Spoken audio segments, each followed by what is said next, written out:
welcome sa Partners Official. This is Papa B and my partner Teknoy. Mag-share na naman po kami ng gitno kaalaman tungkol sa mga sirang alahas.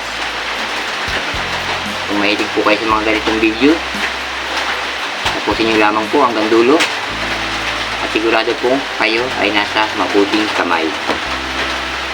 Umpisahan po natin ito pagkatapos ng intro.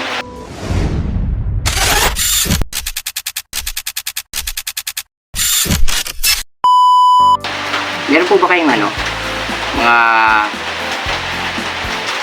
nabiting alahas o merong nagbebenta sa'yo pero hindi ka sigurado kung legit gold nga ba ito? Pero bibigyan ko po kayo ng ng konting tip para malaman nyo po na kung tunay siya o hindi. Lahat po kasi ng mga alahas meron po yung kanya-kanyang tatak po yan. Meron po ako mga nabibili ng mga alahas na mga fake na tatak. Ibabahagi ko po sa inyo yung iba na mga nahawakan ko, yung mga na-encounter ko sa akin pamimili ng mga ginto pilak. Ito po yung isa. Ito po yung ito GEP. Yan po, ito pa isa JF. Ito pa isa GF.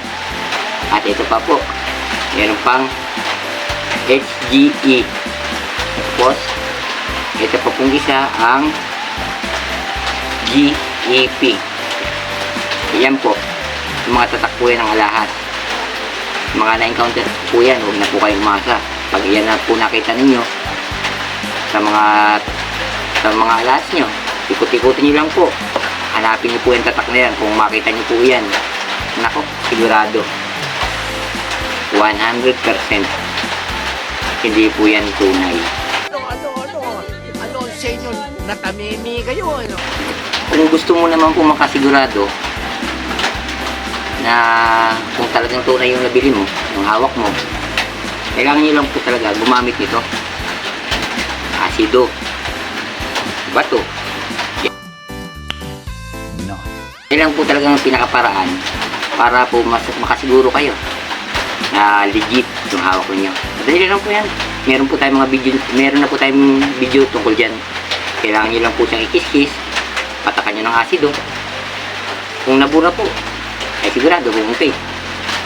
Pero meron naman po mga meron din mga tatak na mga alahas po yan, may mga marking din po yung mga original.